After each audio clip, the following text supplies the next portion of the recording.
morning and welcome to another episode of Universal Energies. You know, this program is there to give you, the viewers and listeners, the tools so you can make up your own mind, interviewing wonderful people of all faiths, beliefs, understandings, denominations. So without further ado, I'd like to introduce someone who's been here before. He's getting quite a regular. So introduce to Neal Sutton. It's a pleasure. Good morning. And good morning to you. We're going to talk to Neal just in a minute about the reason he's here, but I have to say that first of all, let's talk a bit about your book that you came into last time. You're Buried by the Church, and how is it going? It's going pretty well. It's popular in Australia, New Zealand, South Africa and America, apart from the Bible Belt. Not doing so well in England, but it's doing quite well abroad, so we're quite pleased. Right, okay. And that gets me very nicely because Neal is here at this moment because he's promoting his new book, which he told me is not out yet. Let's have the title of the new book, Neal. It's called The Little Book of Life, Afterlife. Explain. Explain. Fill in the gaps. Fill in the gaps. Well, Buried by the Church was all about the history of spirituality and the way it was hijacked by religion, and particularly the Church of Rome, when that was started. And all about Jesus Christ, or the one they call the Christ, true teachings with Mary Magdalene. But what we didn't touch on in that book was life after this life, and what this life is really all about. So I decided that I would tidy that up and just put together a little pocket book, if you like, a small book you can put in your pocket, which tells you all about life after what we euphemistically call death. I see.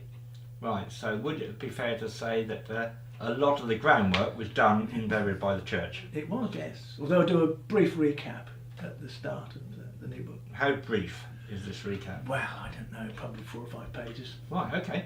Keep it nice and tight, so you can go enough. straight into it. Yeah. And when you say about the life after life, just explain a little to the viewers what you mean by that. Well, it's all about what religion teaches, and religion teaches us that when you die you have 2 choices. You either go to hell if you've been bad, or you go to heaven if you've been good. It's like this life is one shot at redemption, and then into the fire you go if you haven't done well. And the spirit world is not like that at all. I do know, yes. As you know, yeah. So, what do you think the listeners will get out of this, and what can they get their book? When are they going to get their hands on it? The book will be out probably late February, early March. We haven't set a date yet because it's linked to some social media videos that we're doing. Right, okay. And interviews like this one. And the main bulk of those will be going out on YouTube and on my website and places like that, probably late February. Right, so we're going to try and time with the publishers the book to be released at the same time. And it's all about taking away people's fear. And would you say that is the aim of the book, really, to take people's fear away and their misjudgment of what they might have been taught? Yes, it is. That the whole purpose of the book was to take away the fear that religion gives you over death, that you may well end up in this lake of eternal fire for whatever misdemeanours the church says you may have committed, most of which are incorrect anyway. Now you know as well as I do that you're going to rattle a few cages here and maybe disturb people's understanding of what they've been taught from a little right from school, if you like. Well, yeah, and going back nearly 2,000 years, the church had a long time to put forward its doctrine and induce this fear, because it's all about control. If you don't do this, you will go to this horrible place that they've invented, and it's just not right. And somebody once said it takes a brave man to put his head above the parapet and challenge the accepted thought.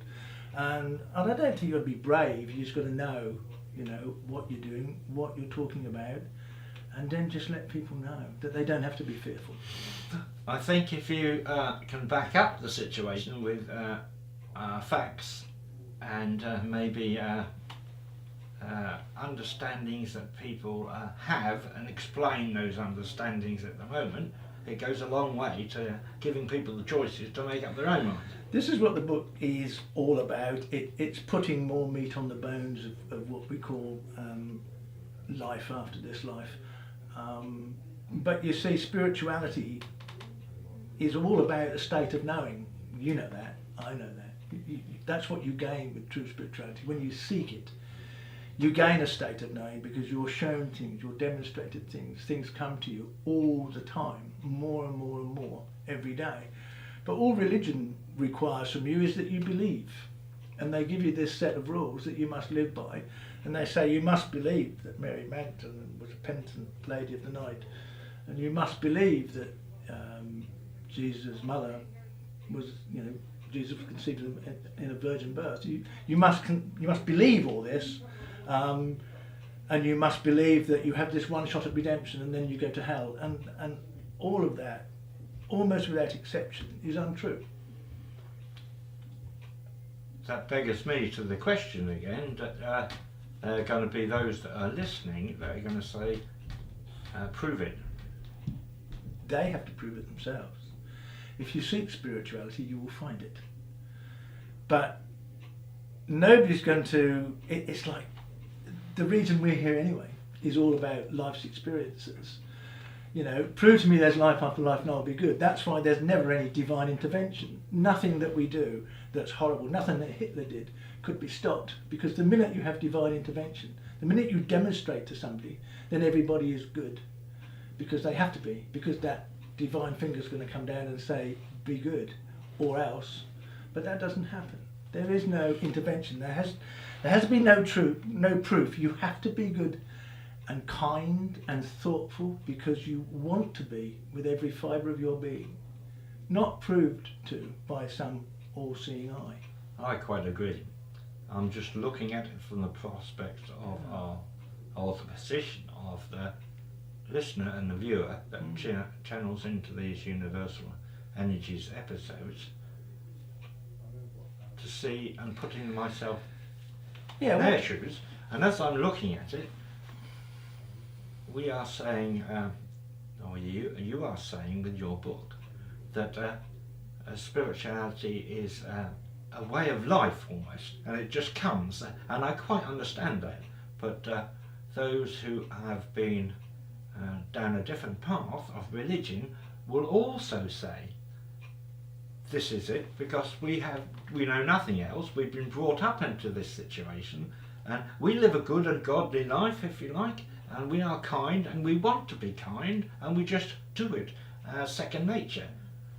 So they will look at the situation of what you're saying here about life after life, and say, well, I don't think there's a lot of difference. The only difference would be belief structure that is different from one to another. A good and kind person is a good and kind person, whether they're religious or not. What goes on in the heart is what counts every minute of every day. Oh, absolutely. And therefore, the only thing that's wrong with the church in that point of view is its very reason for being, its structure. Its doctrine in the first place says, if you are bad, you will go to hell. And no matter how good people try to be, they always make mistakes, they always make errors, everybody does, we're not perfect. That is why the church can induce this fear into people, even good, kind, nice people, and this fear of going to hell, and it's a hell that doesn't exist. It's a devil that doesn't exist, and demons do not exist. If people just once saw the universe from a spirit viewpoint, if they were allowed to, which they can do if they seek it. Oh, yes. If they see the universe from a spiritual viewpoint and a spiritual level, they will wonder at it and they won't fear death. Not at all. But it's up to them whether they seek it or not. You see, you can live a life perfectly well in religion and do your best, and so long as you're doing your best, they smile. Angels smile. But it's the doctrine and the original way it was set up, and you must behave and you must follow us because, and this Christ died for you stuff, it's wrong. I think things are changing, and they are changing more rapidly in this century than they have done in the past, and especially in the last sort of 50 years it's really rocketed. We hear more about the new age of spirituality and the awakening and spiritual awareness and all the other words that go with it. We hear it's bounded about today, and it's open to interpretation to however you are. You know, if through the choices you make, whether it's right or wrong, of course. To you, there's no right or wrong specifically laid down. It's only how you perceive these things that come along. But having said that, then I remember our conversation when I first interviewed you, and I asked you about the difference between spirituality and religion, and you said you just need to go out and sit down in the woods or on the fields and just listen, and there is your spirituality, which is all around. Absolutely, and I did say that religion demands belief. You have to believe. There is no proof given, nothing you can see, you just have to believe. But with spirituality, if you sit in that quiet place, and it can be in your garden, it can be a quiet nook and cranny somewhere, it can be anywhere, and you just open your heart and your mind, it will come to you. It will come to you. If you really want it, they'll give it to you. It does always make me laugh today, and I'm sure you understand what I'm saying. The word open is being bounded about today, and people say from all denominations, we are welcoming people here and we are open. Well, of course they're not, because when they go through the doors they are indoctrinated into the beliefs of that situation. Absolutely. So, but it does make me laugh, and I have to chuckle about that all the time. But unfortunately, reality is that that word open is such a small little word, but it means so much. Yeah. The whole trouble with religion and churches is that you have to be part of it. You have to be part of it. It requires group think. You all have to think the same. You all have to believe the same, or you're not part of the group. Spirituality is all about the individual. Each and every one of us individually connecting with no rules, no doctrine, nothing that you must live by apart from one: kindness. And if you're kind to people and to creatures and everything, as much as you can possibly be, because you want to be, not because you want to achieve heaven, but because you want to be kind, because it's in every fibre of your being, then you've achieved something. So let's get back to your book here. What would you like the viewers and listeners, when they purchase your book, which they will do, to get out of your book? Freedom. I'd like them to realise that there's no hell, and I'd want to teach them what afterlife, as we call it, the spiritual world, is all about. Because I often hear people say, we're not earthly beings on a spiritual journey, we're spiritual beings on an earthly journey. We've led many lives, and we come again and again and again. And this idea of, like I say, one shot of redemption, into hell you might go, is terrible for people. It induces unnecessary fear, and it has to end. It has to end. But it's had an amazing track record of success, nearly 2,000 years of people fearing the church, to the point of, there's nothing more capable of causing wars and terror in the world than religion. Well, no, we could see that by our own dominion through our medias and whatever happens to be. And I was reminded by someone who said that the world is a great place, the people in it you have to watch. That's right. And I don't fear the dead, it's the living that worry me. It's the same kind of... Yes, I do understand that. But there are going to be people who are looking at this interview and saying, well, I don't think there's a lot of difference between a belief structure and a spiritual structure, because it's still a form of belief, and that will be the choice that you listeners will make when you get to the bottom of this interview and analyse it for yourself. So, you said about your little book in here, and there's a small little pocket book here. It's about a third of the size of very. Was there a reason why you did that? I wanted to make it easy for people to pick up. I wanted to make Right. it easy for them to put in their pocket. I wanted them to refer to it now and again, not just read it and then say, I've read Right, that, okay. put it away. I wanted it to be a little pocket book that they perhaps kept with them for the difficult times, so they could look into it and get something from it. I wanted it to be cheap. I want the many copies will be given away free. If I can get it published at the right price, then I will make it free in most instances, because it's not about profit, and it's all about getting people to pick it up and go, do you know what? Yeah. I'm going to have a go at this. I'm really going to, this makes sense. And if one person says this makes sense and it changes their life, then the purpose of the book is served. I understand exactly where you're coming from, because of obviously the centres that I do, they're all non-profit making and they're for different things, and it's just getting the word out. Yes, it is. Yeah. I feel that sometimes today, and you've hit on the subject anyway, without boring the listeners, but sometimes today I think that we are like horses blinkered in a race, whereby we go down the same road all the time, and sometimes along comes somebody who does something that just happens to take the blinkers off for a few minutes, and if we can get them off for a lifetime, it'd be good. But most people will put the blinkers back on again, because religion has been adapted from the words, if you like, to suit the people as we go along through life. That's what's happened. Jesus' words and Mary Magdalene's words were altered, amended at the Council of Nicaea in 325 AD. We all know about it. That's when the Bible was put together. That was when the forms of service were introduced. That was when, hell was invented, if you like. And it is terribly, terribly wrong, and it hurts people unnecessarily. And I want to lift people's spirits and lift their minds into freedom, to say, do you know what? I'm going to sit down in the corner, I'm going to sit in the field, or sit in a forest, or in a meadow somewhere this summer, and I'm going to sit down and really see if I can connect, and they will have no trouble.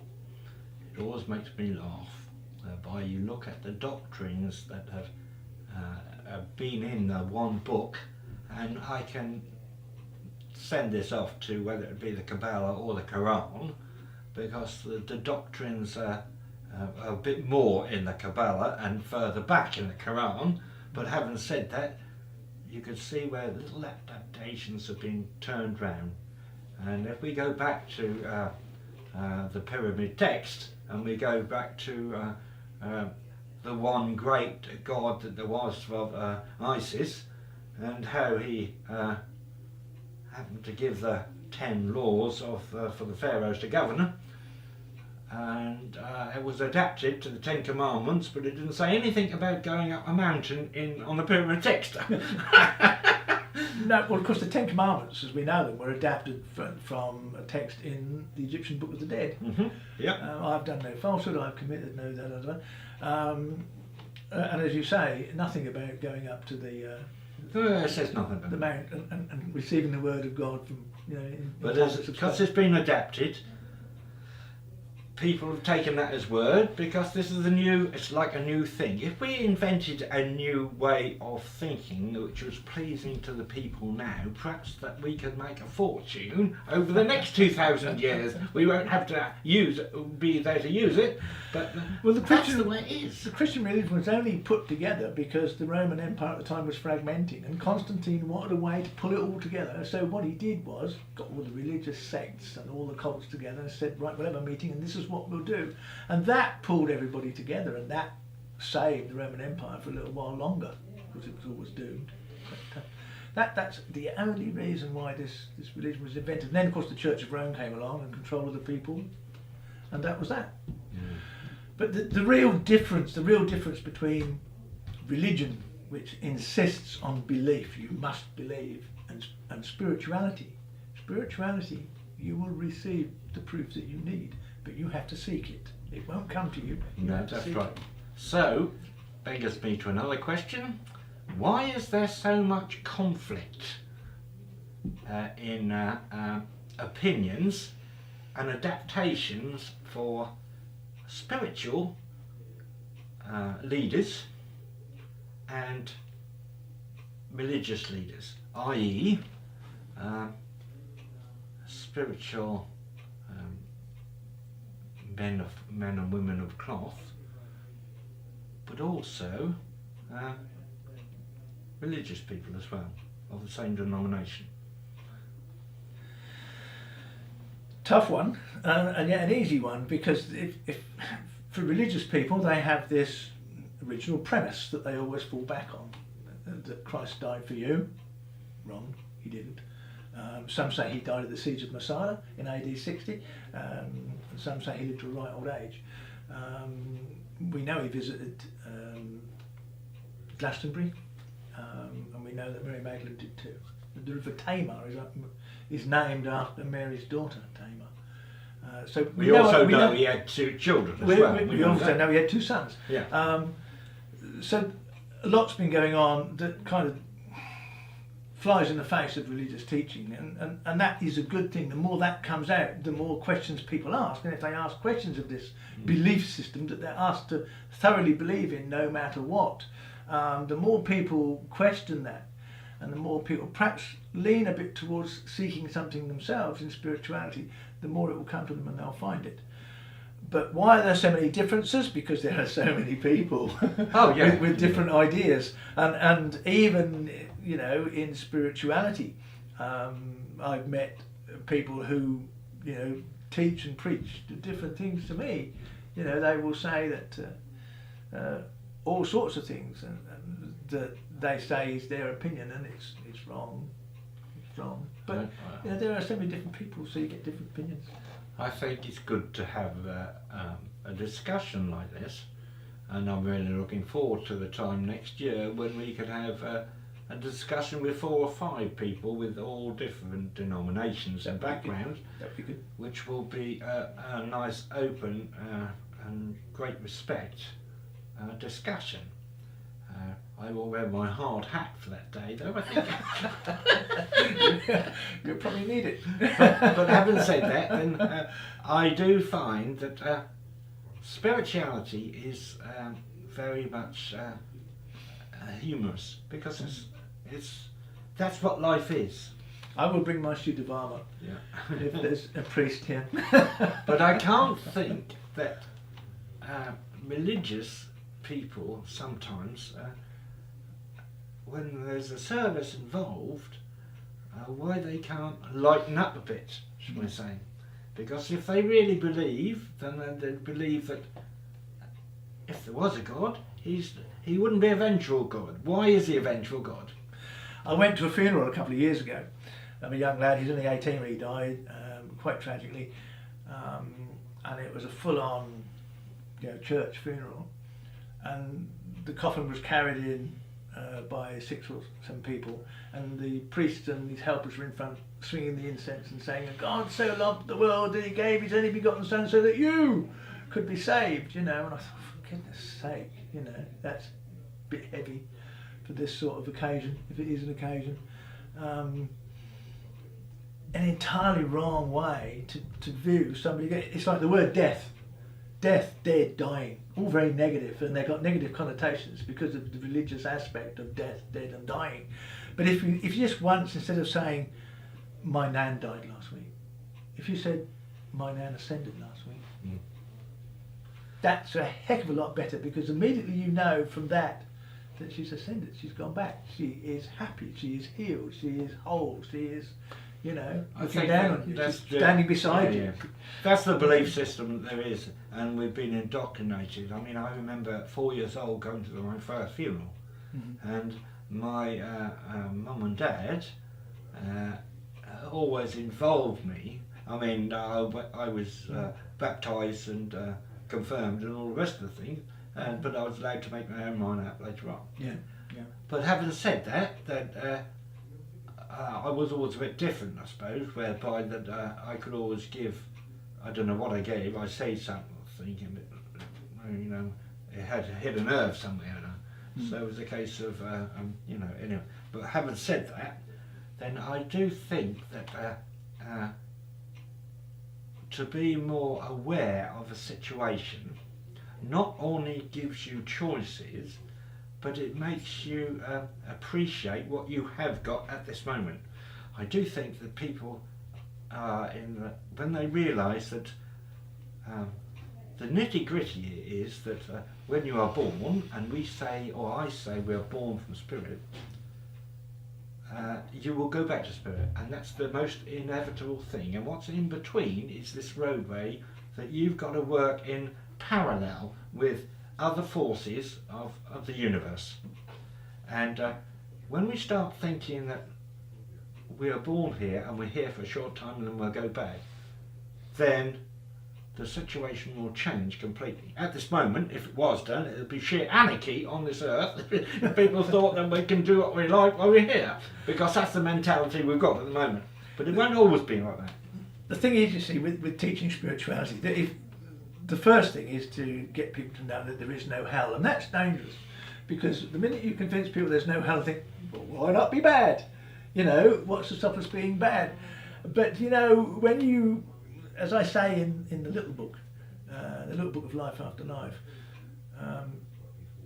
when you do ascend, when you do leave this life behind, and you ascend to it, and you become a greater level, you've just achieved a greater level, you will see your life for exactly what it was.